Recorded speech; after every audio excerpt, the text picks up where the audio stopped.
L'écologie et la violence, ça ne peut pas aller ensemble, et l'écologie fait toujours le jeu de l'adversaire.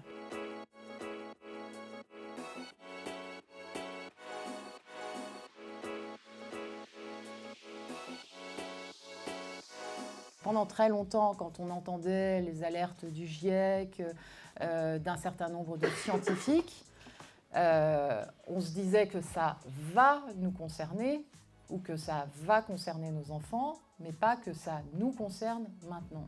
Et maintenant, on y est. C'est là, et ce n'est que le début.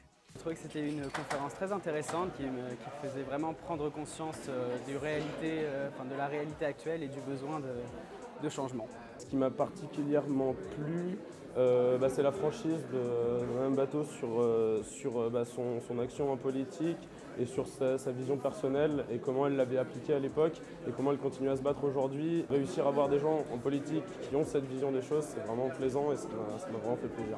Je venais en attendant un peu une espèce de lampe de bois politique, tout ça, parler à la place des scientifiques, c'est pas vraiment ce qui m'enchante. Et pourtant, non, j'ai vu quelqu'un de très, avec beaucoup de conviction qui déplore la disparition des ingénieurs dans le monde, dans les hautes sphères.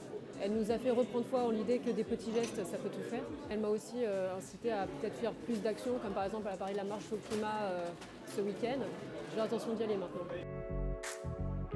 Toutes ces forces agissantes dans la société, s'il n'y a pas un projet politique porteur de solutions, crédible, qui se présente comme une écologie de gouvernement, capable de devenir majoritaire dans le pays, ne propose pas une solution par rapport au blocage politique et au blocage étatique, eh bien, toutes ces forces, à un moment donné, elles seront limitées dans leur développement, dans leur potentialité. Donc il faut faire les deux, il ne faut pas opposer l'un à l'autre.